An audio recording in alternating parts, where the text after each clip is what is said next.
I want to welcome everybody to the Bowman Half Gallery. It is truly my home away from home.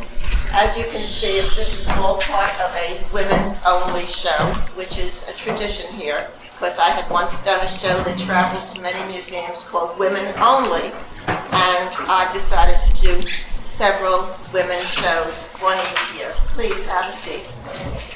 The reason I have papers is because while I'm really in rapture about having these wonderful people with me, I've never met them before except for Marcia, and I want to make sure I get the names right, and I really want to say thank you for coming, Dr. Gavin Schmidt. Thank you. And Jeffrey. Yes. And let me get this right. I'm going to get it right. Aviva. Yes. Yes. And Simone. Thank you. Welcome, and thank you all so much for being here with us, because I'm going to tell you just a little bit about why we're doing this forum tonight. It's because of this lady, Marcia Annenberg. She's an artist who asks crucial questions, and that's why I love her art. I love her art anyway, but I love the questions that she asks. For example, in this particular work, which she calls Checkmate, which led to this panel, I'm going to just say she asks why a report from an intergovernmental panel on climate change, written by hundreds of scientists from 70 countries, and stating with 95% certainty that warming of the atmosphere and oceans is due to human activity, and it never made front page news. When I saw Marcia's art at first, I thought, oh wow, not only do I love the work, but I learned so much from this lady. And since I promised not to speak for more than a minute, and I always go over because I'm very talkative, I'm going to introduce Marcia Annenberg, who is hosting this panel. Thank you so much, Ellie. And this is why I'm so honored to be showing with Ellie Flomenhoff, because she's such a sincere, honest, visionary, and courageous gallerist, because a lot of gallerists wouldn't go near this topic, and I'm so thrilled that she does. I want to welcome everyone here. Thank you so much for coming out on this cold night. I want to thank Dr. Gavin Schmidt. I'm so honored for you to join this panel. My colleagues, Jeff Carpenter, Dr. Ariva Ramani, and Simone Spicer, thank you for agreeing to come on this panel. I met Jeff and Simone when I organized the exhibit Petroleum Paradox, which opened at the Denise Bibro Gallery 2 years ago. This catalog is now available for free on the internet. You can find it. You can send me an email. I'll send you a link to get it. I know Dr. Aviva Ramani from the Eco Caucus of the Women's Caucus for Art.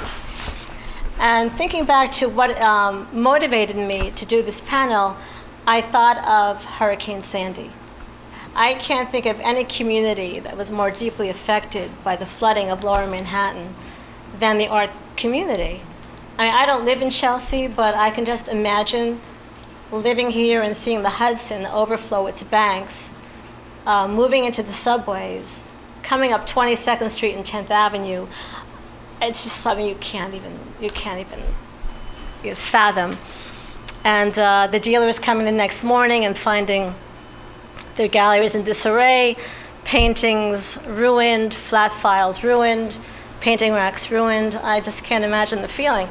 And what was really amazing is that I had it on the news for days.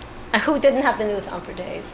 And all I kept talking about was the construction of seawalls and floodgates. Were they technically feasible? Were they affordable? When can we start building them? Let's look at the Netherlands. Let's look at Venice. But what was missing? There was something really important that was missing from all those newscasts. Where was the news coverage about something called the rise of the global average sea level due to warming water and melting glaciers? I didn't hear about that. Why did the news coverage focus on adaptation instead of prevention? Why didn't the newscasters talk about the environmental factors that make flooding more likely, that warming ocean water expands and a warmer atmosphere holds 5% more water. Why not talk about the connection between global warming and the increased risk of flooding? I am not a scientist, but I would understand that if the oceans are higher than they were 10 years ago, the flooding would be more likely. When Al Gore warned in 2006 that Lower Manhattan could flood in the future, people thought it was preposterous. Does anybody here think so now? Back in 2012, you may remember, 2 months before Sandy hit, America experienced its worst drought since the 1950s. According to the US Department of Agriculture, 60% of America's farms were affected by the drought in the Midwest. Our corn and our soybean crops were badly damaged. Did anyone else think it was odd that 2 months later, during the presidential debates, not one question was asked of them about global warming? I thought it was really weird and troubling, really strange. More recently, a month ago, the same week that the grand jury decided not to indict the officers involved in the death of Eric Gardner, father of 6 children, another event occurred that wasn't widely reported. Bill McKibben, the founder of the organization 350.org, was honored in the Swedish parliament with the Right Livelihood Award for his efforts to mobilize action around the world to counter climate change. This wasn't reported in the mainstream press. I heard about it on an independent news program called Democracy Now! And I was curious, so I Googled his acceptance speech. His acceptance speech was memorable and very moving. He said, 2014 was the year we learned, tragically, that the melt of the West Antarctic is now irreversible. Irreversible? Doesn't that sound dreadful? Shouldn't the American people be allowed to hear that speech? Why must we be left in the dark? What if his award had been reported? Let's imagine another scenario. Headlines report, Bill McKibben wins Right Livelihood Award, and he warns of West Antarctica ice melt. The speech goes viral. Facebook, Twitter. People demonstrate in American cities demanding action to prevent catastrophic melting. Mothers hold signs saying, "Save our children." Does this seem far-fetched? Maybe, but not for those of us who saw the Lower East Side under 4 feet of water. It was all too real.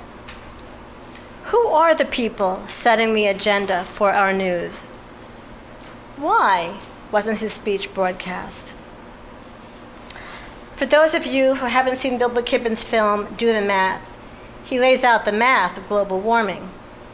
Gavin, I must confess to you, math is not my favorite subject.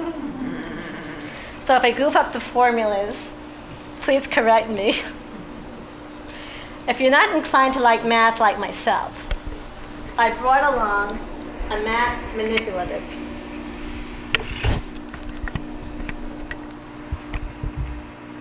In the form of a glass jar. The jar represents the atmosphere. The glass is half filled with a black liquid, representing the 500 billion tons of greenhouse gas emissions that have poured into the air since the Industrial Revolution began. According to several teams of climate scientists, we can safely burn another 500 billion tons. If you added a 500 billion more tons to the 500 billion tons of emissions we already have, you would get 1 trillion. This would fill the glass at the top. 1 trillion tons is considered a benchmark. That is because 1 trillion tons of emissions would warm the Earth to 2 degrees Celsius. The EU and the G8 have agreed that that is the safe upper limit of warming. We are currently at 1 degree Celsius. The question is, how much time do we have before we hit that threshold? Please be patient, a little bit more math. Collectively, we emit 30 billion tons of CO2 into the atmosphere. If you divide 30 billion into 500 billion, or half a trillion, you get 16.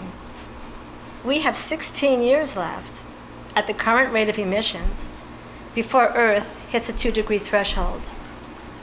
For those of you who have grandchildren born this year, they will face a very different future from ours because the amount of carbon dioxide and other gases in the air have increased since we were born. Dr. James Hansen, speaking to the New York Press Club in 2011, said, "We are in a planetary emergency." The question then becomes, why don't the American people know that? According to a recent poll by Yale and George Mason University, 23% of Americans deny climate change. If 1/4 of the American public is dismissive or doubtful about global warming, what can we do about this discrepancy between observed science and the spread of misinformation? How can we as artists and women contribute as activists to this issue? I've thought of the acronym MAMI, M-A-M-I, Mothers Against Melting Ice Caps. You don't need to be a mom, men are welcome. You just need to love Mother Earth.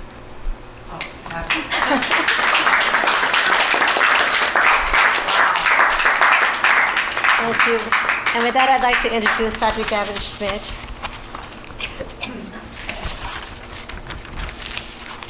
Dr. Schmidt is a climate scientist who works on understanding past, present, and future climate change. He is the director of NASA's Goddard Institute for Space Studies and adjunct faculty with the Earth Institute of Columbia University. He is committed to communicating science to the general public, making sure that general readers have access to the basics of climate science. His TED Talk, 2014, was focused on simulating the emergent patterns of climate change.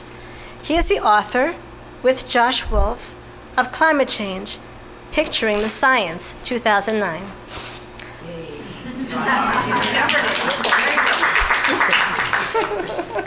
Co-founder of the website realclimate.org, and was awarded the American Geophysical Union's inaugural Climate Communications Prize in 2011. On Twitter, he is @ClimateOfGavin. Thank you so much, Gavin, for being here. Thanks, Marsha. I don't really know what to say. So I am a climate scientist. I occasionally play one on TV.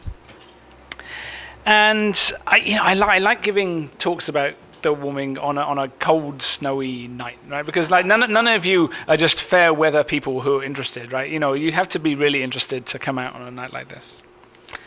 I spend a lot of time thinking about those same questions that Marsha raised. What is it about a problem that gets people's attention? Why are some problems newsworthy, other problems not? What is it that gets front page news?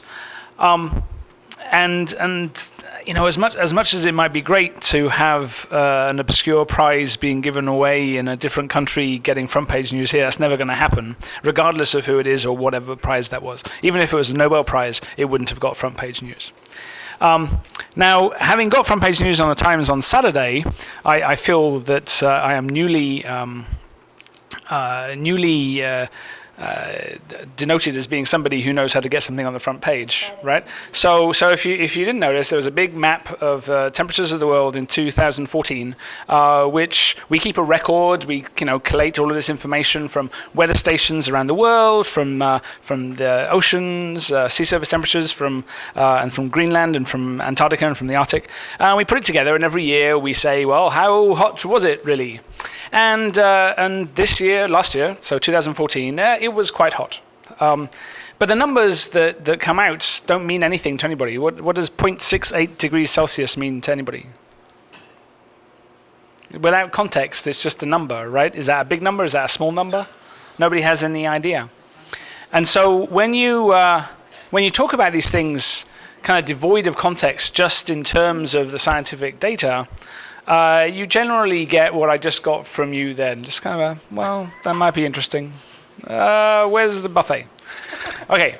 And so, many moons ago, I started talking to other people who are interested in communicating these things, and I started talking to a lot of photographers, particularly the ones that I worked with in the book. Josh Wolf, who used to be a professional photographer in Dumbo, Peter Essick, who worked for National Geographic, Gary Brash, who has his own books and has done a lot of exhibits here in the city as well, and they were trying to connect to people about this general subject, but not in ways that are, so technical. Not 0.3, 0.4, 2 degrees, 0.68 degrees. But in ways that normal people would feel a kind of visceral connection to.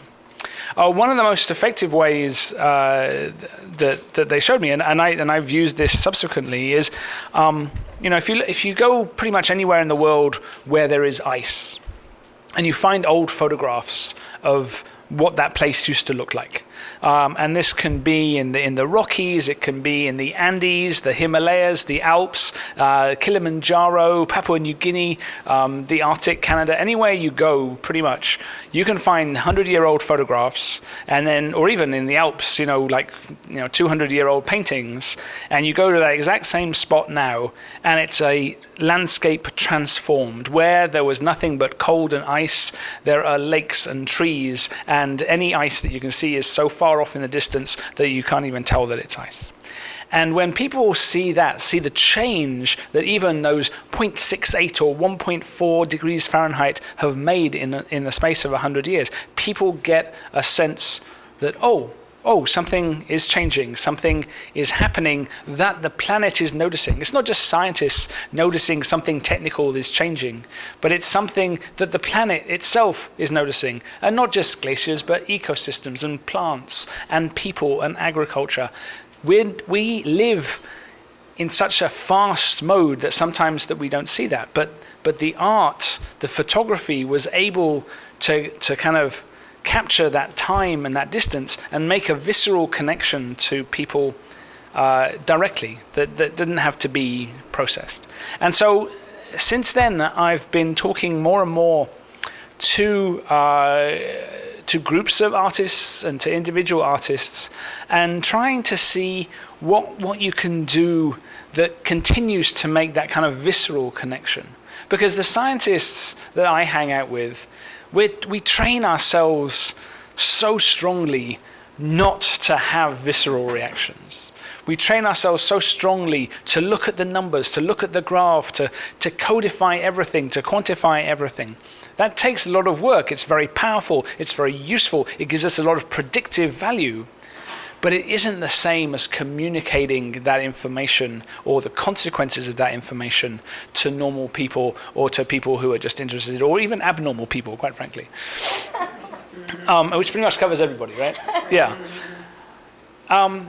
And so, so I've worked subsequently with, people who are singer-songwriters and composers and artists and photographers, and each of them in their way has been trying, dancers. I don't know, Jodie Sperling, do you know her?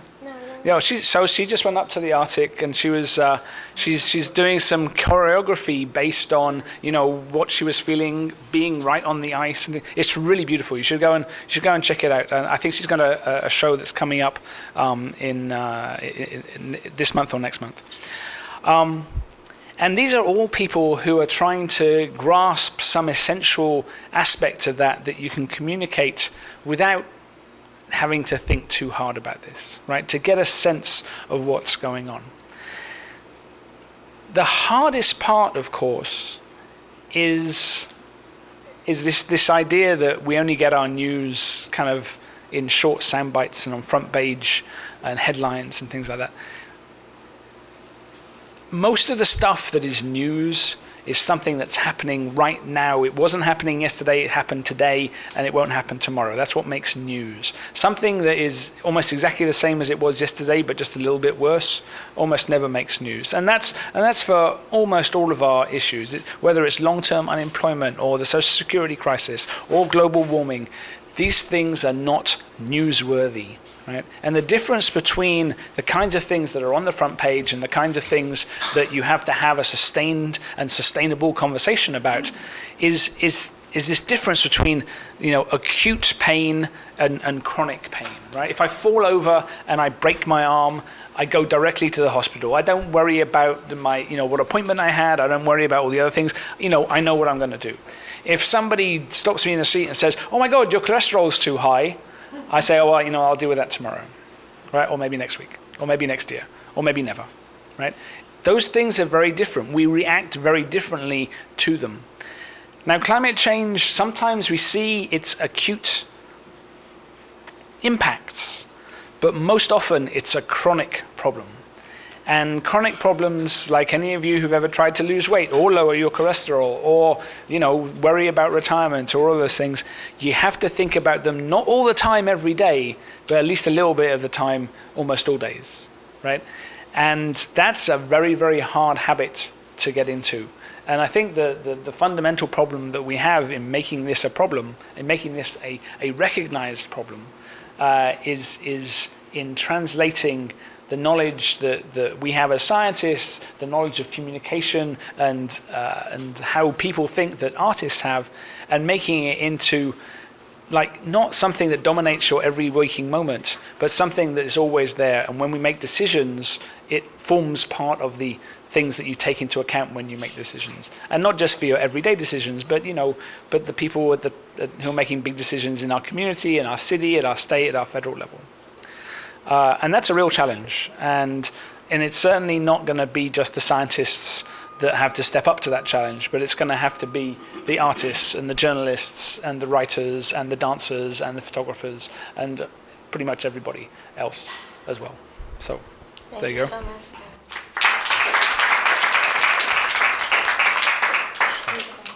So I'm going to read the short biographies of each of the 4 artists who will speak, alphabetically.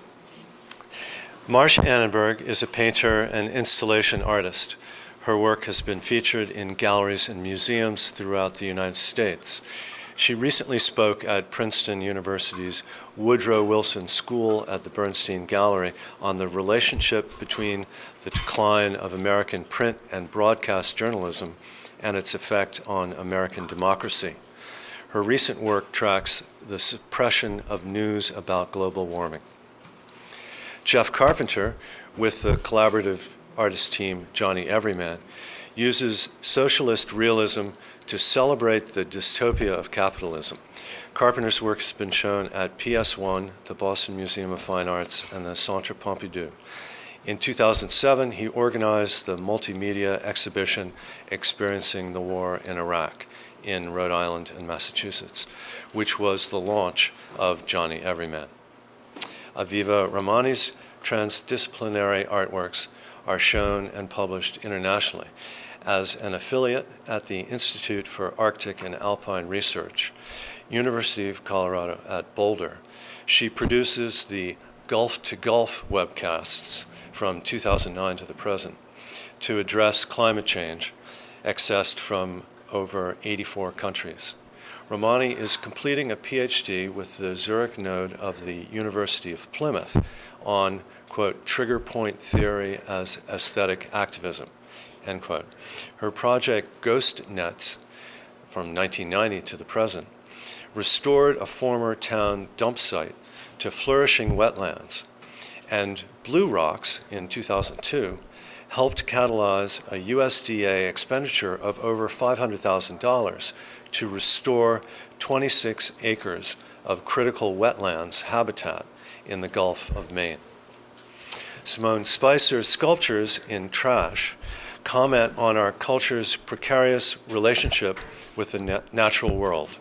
She recombines familiar objects, post-consumer goods, in unexpected ways. playfully revealing the innocence of humanity while addressing our dire need for collective awareness and vision for change. She has shown her recent works in trash at the Philadelphia Museum of Art, the Philadelphia Seaport Museum, and the Woodmere Museum of Art, Philadelphia. Thank you, Jeff. There's one question I asked each artist to answer. And that question was, what person or event focused your artwork on the issue of global warming? Because we've all had other genres of types of work that we've worked on. So was there a trigger? What was it? And for me, it was a person. I'll go first. We're going in alphabetical order. Sorry, my last name is A. For me, it was a person. That person is Dr. James Hansen, the former director of NASA, Goddard Institute for Space Studies from 1981 to 2013. 25 years ago, in 1988, he testified in Congress before the Senate Energy and Natural Resources Committee to warn the country about the greenhouse effect, how CO2 and other emissions trap solar radiation from the sun and is therefore increasing the temperature of the atmosphere and the ocean. Congress has steadily ignored those warnings. So in 2009, Dr. Hansen started to engage in civil disobedience. In February 2013, he went to Washington to protest the building of the Keystone Pipeline, which he has called game over for the planet. He got arrested in front of the White House. This action inspired my artwork.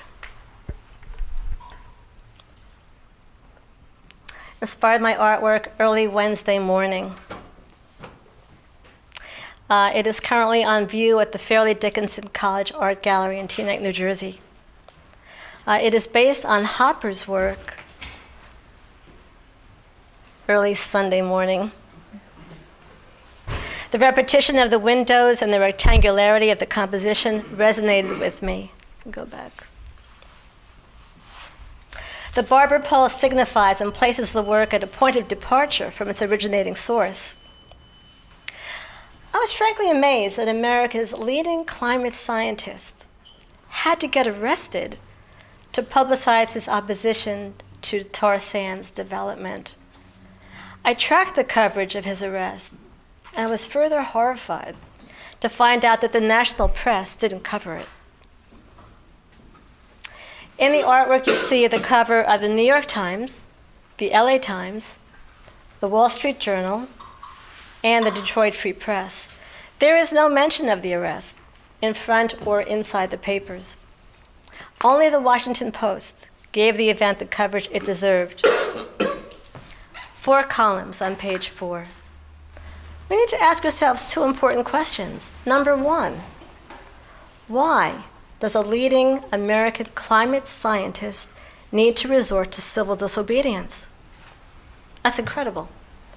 Number 2, what does it say about American journalism if they ignore his arrest? That's also incredible. We'll move on to Checkmate, which is on the side of the gallery. The title was inspired by my father, Morton Annenberg, who was a chess master. The king is in check when his opponent warns that he's about to go into checkmate, when he can no longer move. This work documents the partisan reporting of global warming news. Although today's Republican Party likes to frame the climate debate as a liberal issue, an international group of scientists has been contributing reports to the Intergovernmental Panel on Climate Change, or IPCC, since 1990. The recent summary report, sorry to mention this again, Ellie, the recent summary report states 95% certainty of human causation of climate change due to the burning of fossil fuels, oil, gas, and coal. Hundreds of scientists from dozens of countries contributed. The results are neither Democratic, Republican, or independent. It's an international report.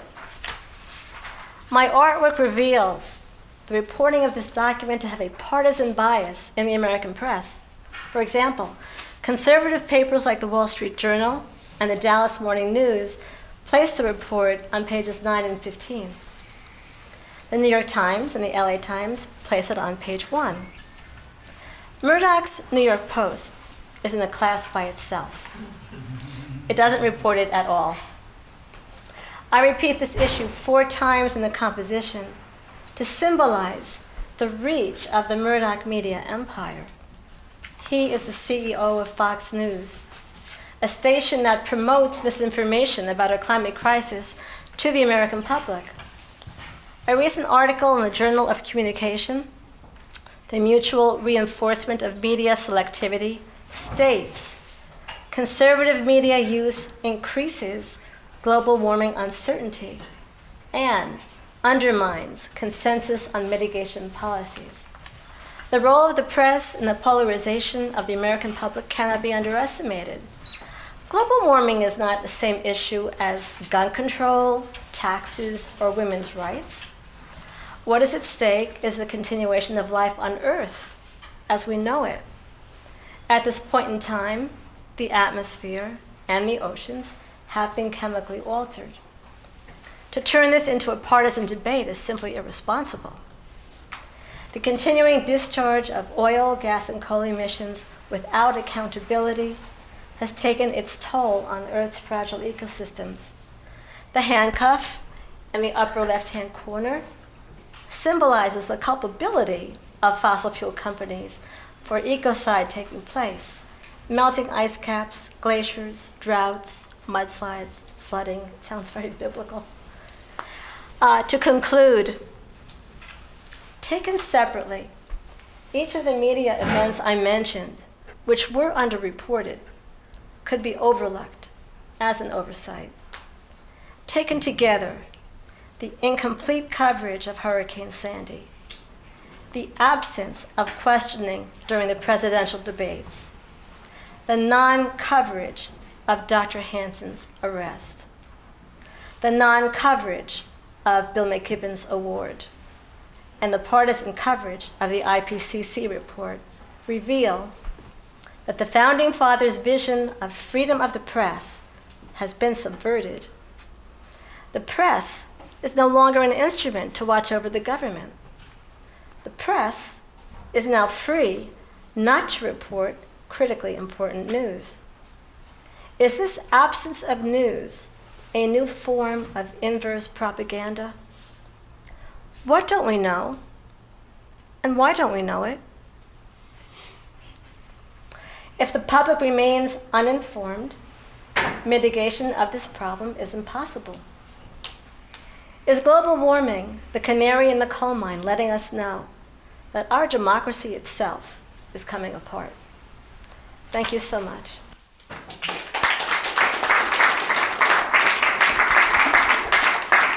Jeffrey, please go on. This also doubles as a plumbing interruption. You've heard of Roto-Rooter, so make sure if you get a chance to sign on for one of these. So my transformative moment was truly transformative when it happened, because for the 30 years that I had been making art up until then, I had never seen any political art that I thought was worthwhile. I didn't think it was really possible, that it was an oxymoron, with the possible exception of Picasso's painting Guernica. But I really felt that way, that there's a profound ontological experience that happens in the presence of art, and that I hadn't seen anyone be able to carry that into political art. But then in the summer of 2006, I read in the New York Review of Books an article by James Hansen, once again, reviewing the book Field Notes from a Catastrophe, which many of you may know, by Elizabeth Kolbert. And I was struck by one paragraph where he said that the planet was heading safely towards a 5 degree Fahrenheit rise in temperature, which, by the way, would be 2.7 Celsius, and that the last time that temperature existed on Earth, the oceans were 80 feet higher. And it hit me in the stomach. It's just like a gut punch. And everything turned on its head. I stopped making paintings. I had been doing some work with documentary filmmakers, and I went around and said, I want to make the movie An Inconvenient Truth for the other 50% of the population who didn't get it. The title song will be Highway to Hell, AC/DC. We're on the highway to hell. One of the prime characters in it will be Willie Nelson with his project for creating biodiesel fuel from the French fry restaurants. And I'll just raise the money. Who wants to sign up to be the documentary filmmaker? And because I had certain connections, I got something going. And for about 3 months, things were going. And then they fell away. There wasn't the energy, the follow-through, the commitment for it to happen. Now, in 2006, there was also something else on our minds, which was the Iraq War. And from my organizing with MoveOn.org, I saw that the people that were involved, the activists, the volunteers, were all in their 50s or older. And there was a Iraq vet who came back, and I asked him, what would it take to get 20-year-olds or 30-year-olds to come out? And he said, well, I don't know, if you had like some interesting art, some music that cuts at their wavelength, I think you could get them out.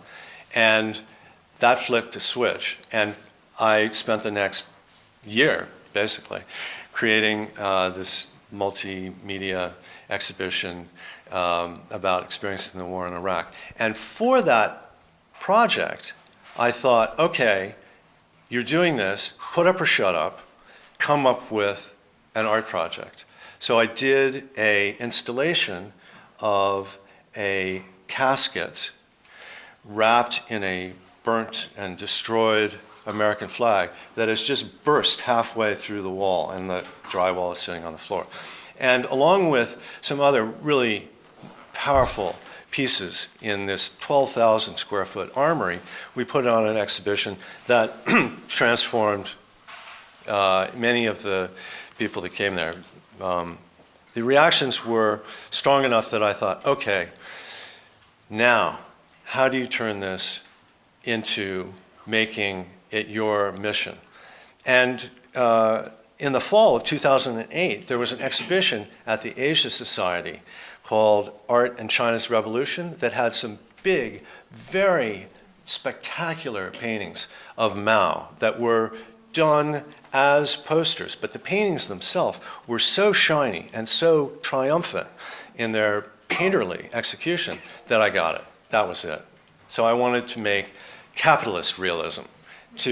And the first painting I did was actually a direct copy of one of those paintings of Mao surveying the Guangdong province, and I just copied all of it and put next to him George W. Bush swaggering with his style along the path with Mao, called Great Leaders Instigating a Mission of Mutual Accomplishment.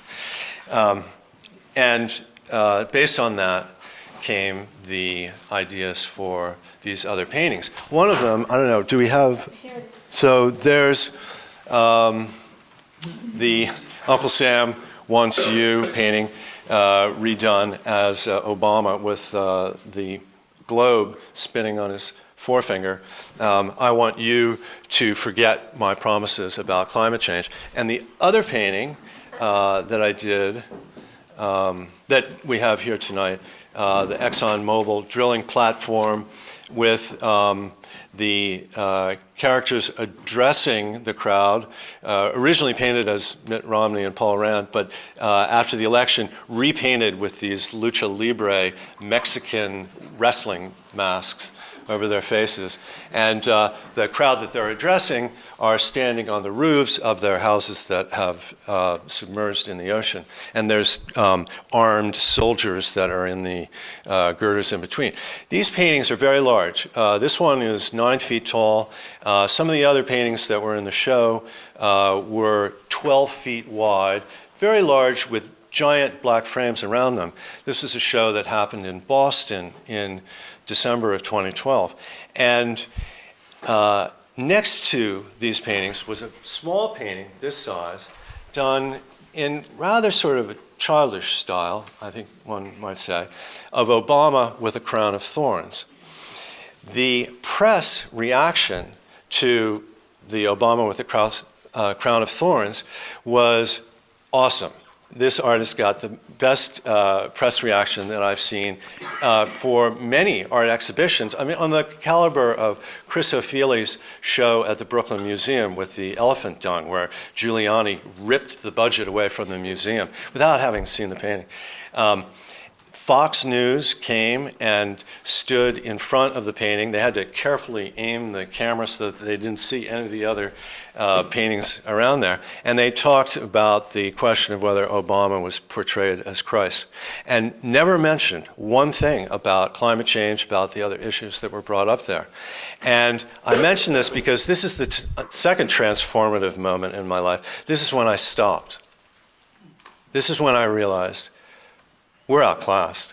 We're in a propaganda envelope that is way beyond what artists can reach. And I was running out of money. I was up against the big guns, and I thought, get smart, get real. And I haven't made another painting of this type until this past month. And it was actually just before Marcia called that the Senate investigation on the CIA reports came out. And I happened to be, for a community organization, testifying at City Hall in Philadelphia, which is this ornate building.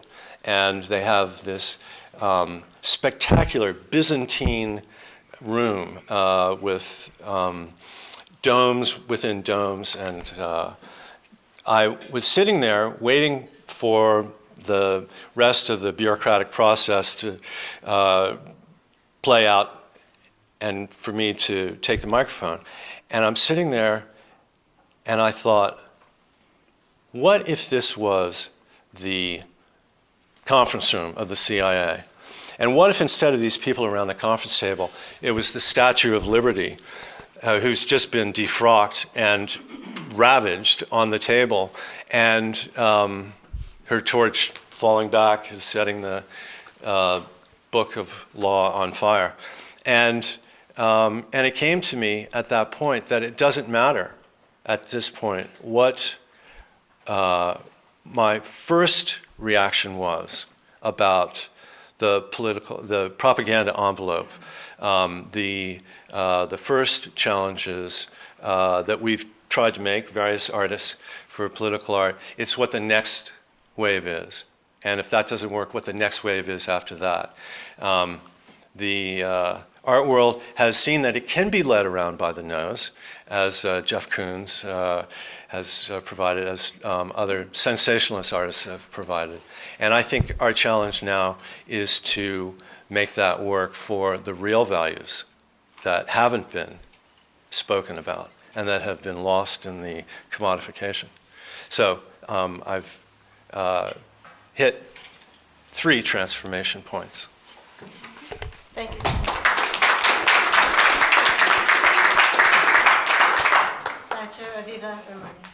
Thank you. I'm delighted to be here with everybody. Can you all hear me all right? And is my image up? It is. Good. So I'm going to preface what I have to say about where my Armageddon was by saying that as far as why it's hard to get the message out, I don't think there's any mystery to it. They have deliberately defunded art since at least 1989. I think that was very deliberate because artists do have a voice. We do get attention. We do have a visceral impact. Better to shut us up. How easier to shut us up than make sure we have no money?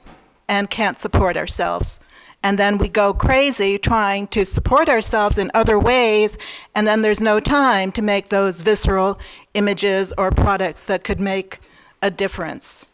There's actually, according to the Center for Climate Change Communication, there's actually only 17% of the American public that disbelieves in climate change, and they cannot be reached by any argument.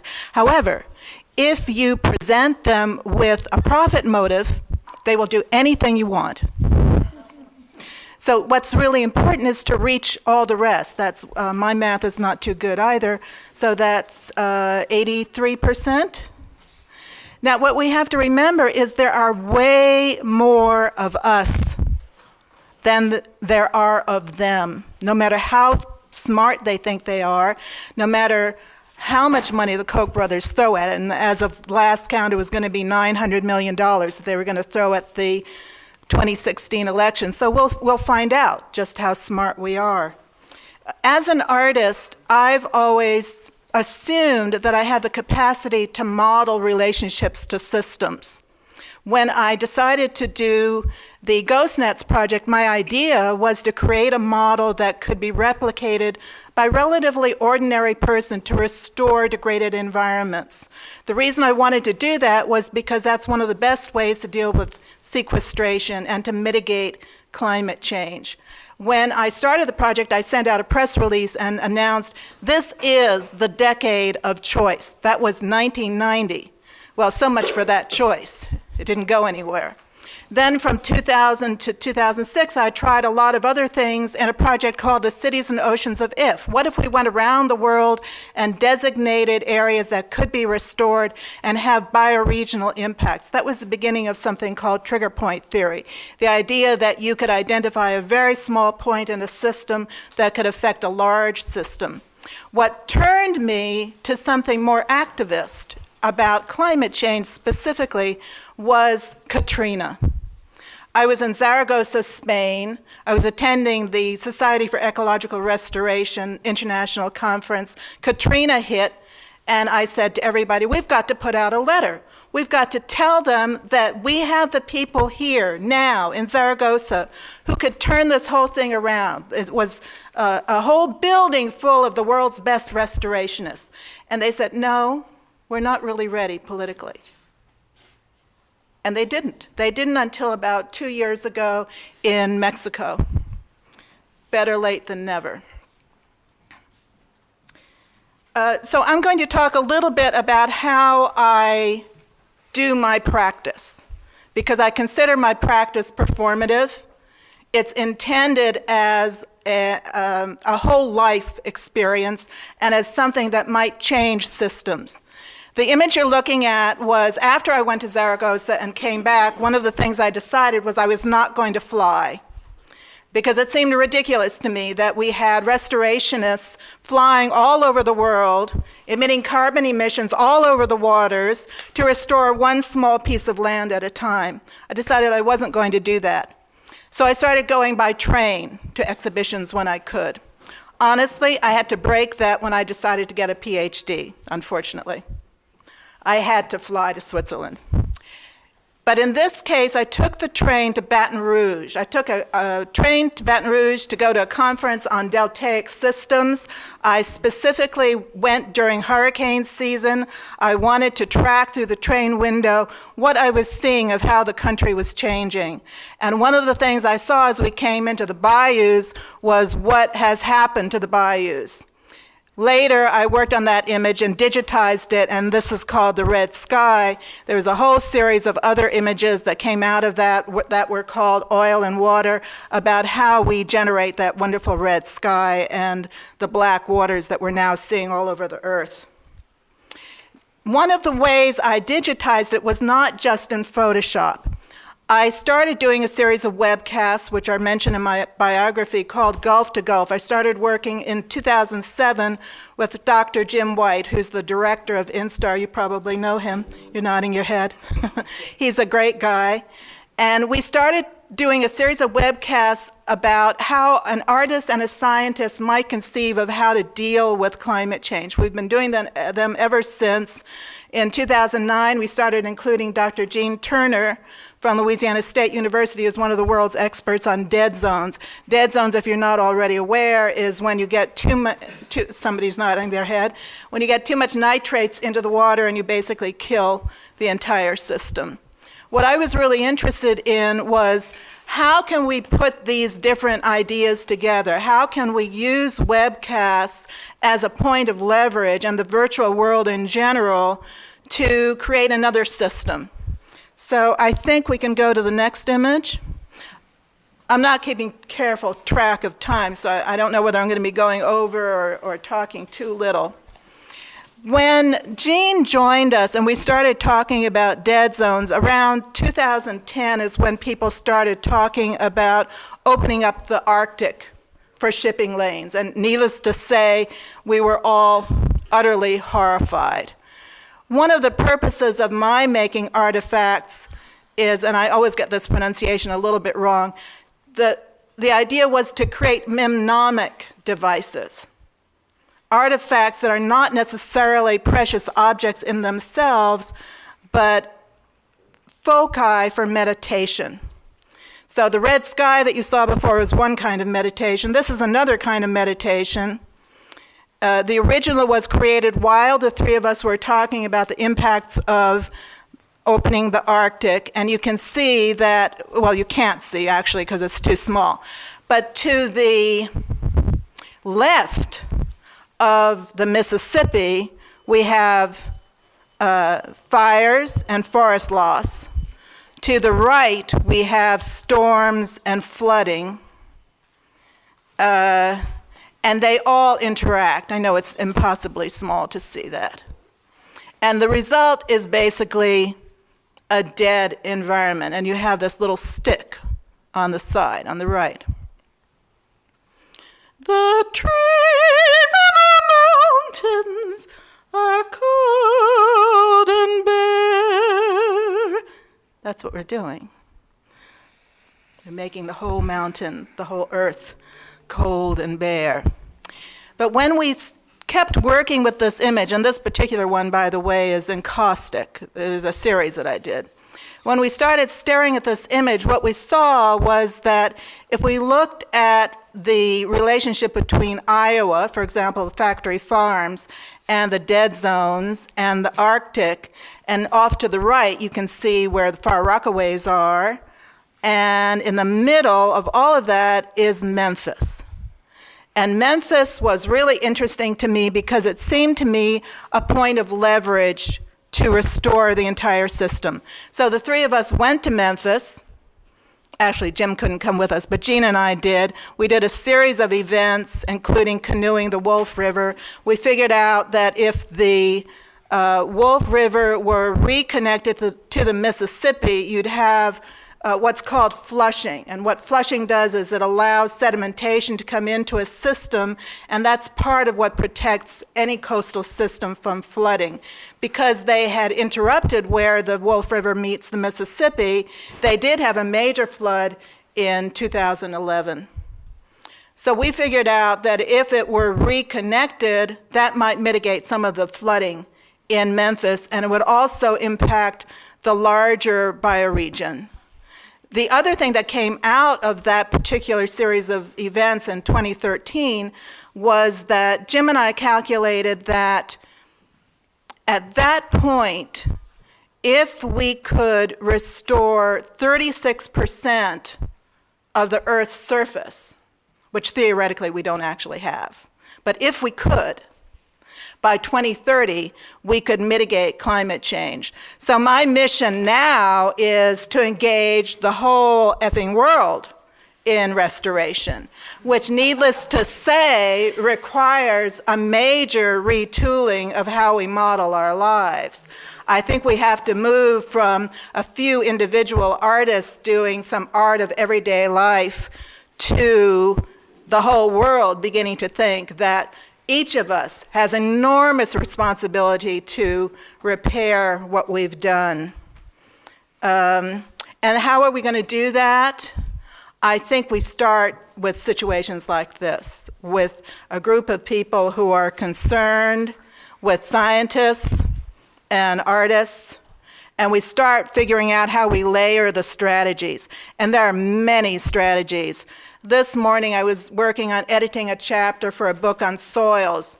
And the chapter I'm working on is a conversation with Ray Weil, who's a soil scientist.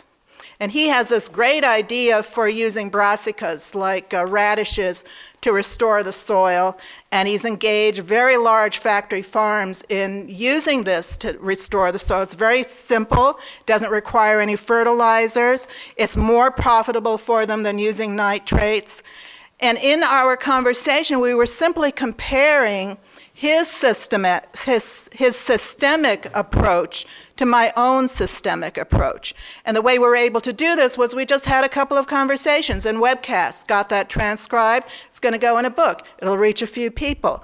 I have to say that I'm not wildly good at marketing.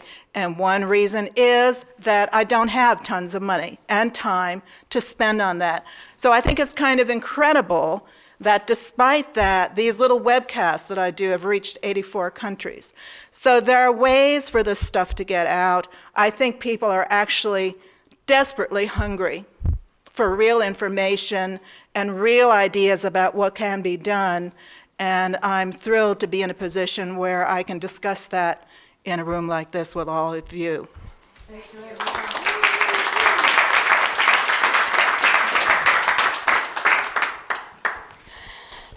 Wow, that's tough to follow the passion of activism. Simone Spicer. I'm a sculptor, so materials are my thing. And my activism is the activism of artists who are looking at the world around us, creating objects, reflecting them back at society, just to hold up the mirror. This is where we are. This is what we're doing. As I have done some activist type work in the public and, tried to promote awareness around plastic in the environment. But for the most part, I'm in my studio, I'm creating objects, and I'm putting them out there for people to look at and assess. I've worked in trash for a lot of years, and most recently, plastic containers. And to get to Marcia's point about what brought me to activism or thoughts of global warming was around 2008. I started to notice that the trash containers that I was gathering my materials from, mostly corrugated cardboard, building people out of boxes and things with corrugated cardboard and various scraps, I started to notice that the recycling bins were just overflowing everywhere, and people were putting out cans full of small water bottles, like the ones we have here tonight, those little pony plastic water bottles. And they can be filled with water bottled in Maine and shipped to California, and water bottled in California and shipped to Maine. And everybody's got potable tap water. And I started just collecting all this plastic, not knowing what I was going to do with it. My studio's filling up, and I feel like I'm single-handedly trying to solve the problem of plastic trash. Started reading books like Edward Hume's Garbology. I don't know if any of you have heard of this. It's a wonderful book, and he says in the beginning of the book, paraphrasing, humankind has seen the Stone Age, the Bronze Age, and now we're in the Plastic Age. So where I come into the thought about global warming is from a place of the petroleum-based product and oil and drilling and pumping. And so there's a piece of mine that Marcia really likes, and it's motorized. I'll show you a little short video in a minute. But, okay, the event that really got me going, here I'm collecting all the plastics, then the Gulf oil spill happens. Deepwater Horizon platform, right? and our mouths are like open as we watch this gushing. Not they call it the largest oil spill, the largest marine oil spill anyway. Maybe it is the largest oil spill ever.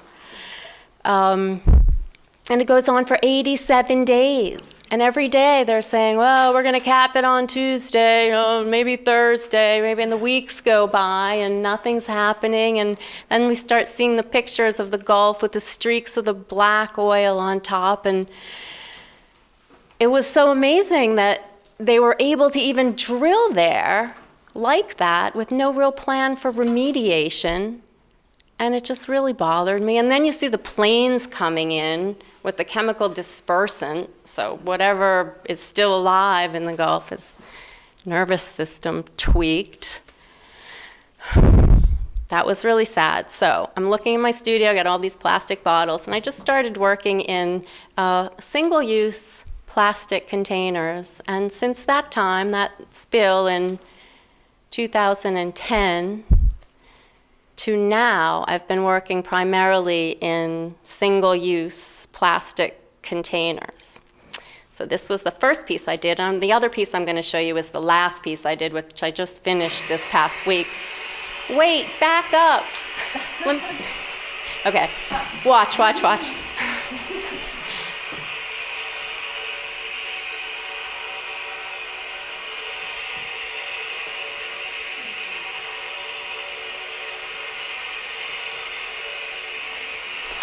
Okay, cut.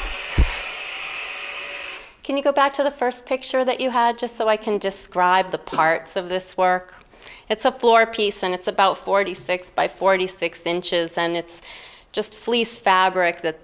It's my interpretation of the Gulf, and the fleece fabric is the polluted water, and there's white satin padding around the frame, which represents coffin lining as we put the Gulf of Mexico to rest. And the plastic containers bob in the water with small motors underneath attached to rods and little plastic ball joints so that they kind of come up and down in this squiggly, random, organic way. And want to watch it again and I'll talk? Okay.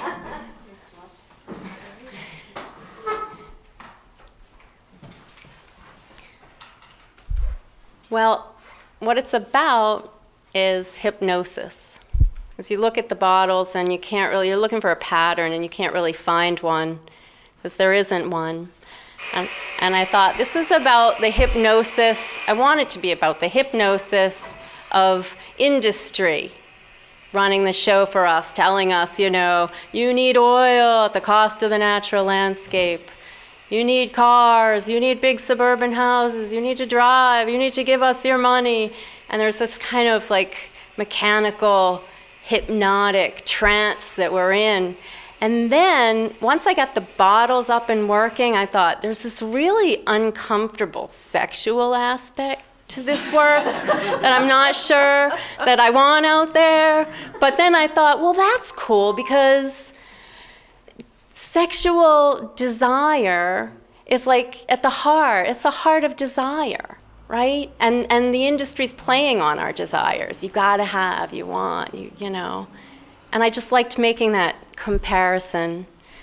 And I guess that's, and the bottles, I will say, so thinking about hypnosis, while I'm peeling off all the labels, the Coke labels and the juice, the texts and the pictures of the juice, get down to the little plastic bottles, they're all penises. They're variations on penises, every one of them. And I thought, this is really wild. It makes me think about, subliminal advertising, what they're really doing to us. We're walking around with our little bottles and how do you choose that particular bottle in the convenience store? It's a thought. Okay. Next. Okay, so this piece I chose because it was difficult to see. I just finished this last week, and So you see the first piece I made in plastic bottles and the most recent piece. And this piece is a wall work, and it's also a square, and it's also got stretched fabric, like the pumped work. This is called Nova. And they're plastic bottles that are exploding out of a speaker-like background. And there are LED lights in there, and I've jammed saran wrap around the bottles to give kind of a nebulosity to this exploding star bottle image. And what do I want to say about it?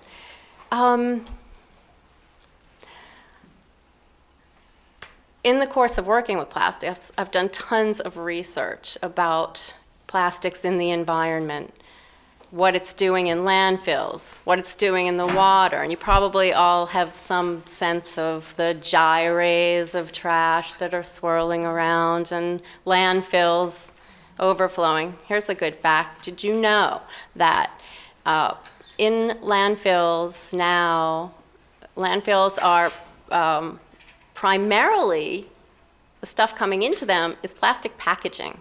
Like when you pull off, you buy something in the store and you pull off the little vacuum packed top, you just throw it away. Total waste. That's what the bulk of landfills is now, plastic packaging. The other interesting plastic thought I had driving here to tell you was that, all right, plastic's not biodegradable, right? It degrades into smaller bits of plastic. And there are debates in certain areas anyway about in the oceans whether the plastic bits are now exceeding the amount of plankton in the oceans. Probably not yet, but we're headed there because 100 million tons are manufactured annually, and we're making more, even though we know it's a problem and the stuff's washing up on islands in the middle of the Pacific, and we keep making more rather than less. So this is an image about bottles busting out, unable to be contained anymore. You want to, oh wait, let me think, what's the next one? Is it a side view? All right, you can put it on that. The side view might be a little easier to see.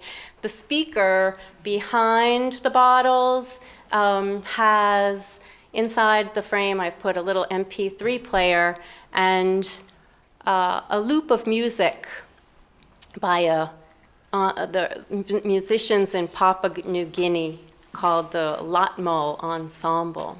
And they play the New Guinea flute, which is a wooden bamboo flute, and log drums. And they make this amazing vibrational sound. And I chose it to be the soundtrack behind the work because if you blow into the bottles on my piece, it'll make the same kind of vibrational sound. It's quite interesting.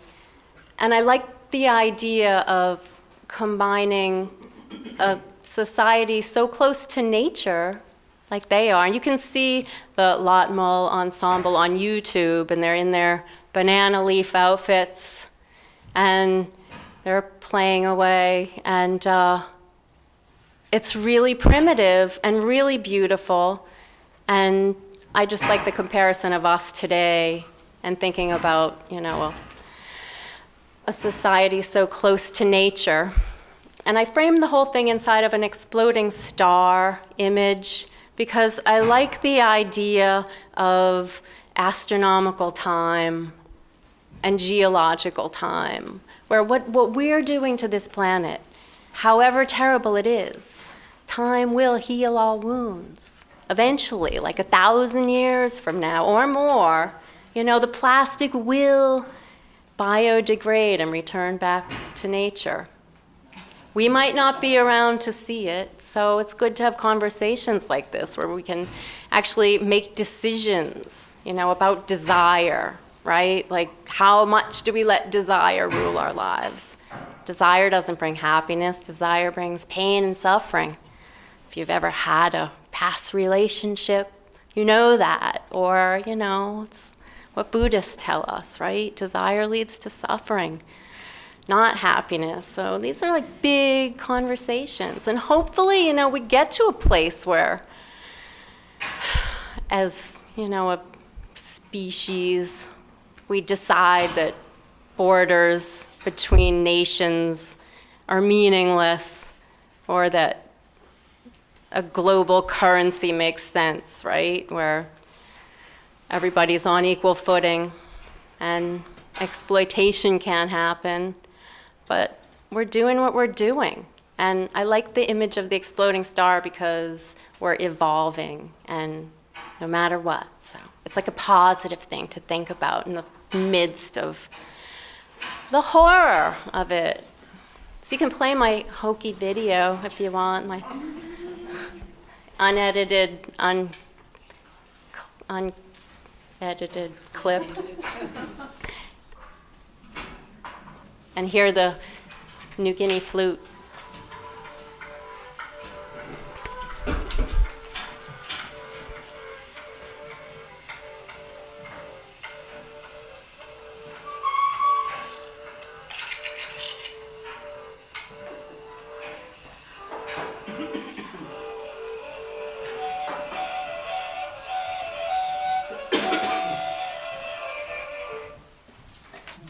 Okay. Thank you.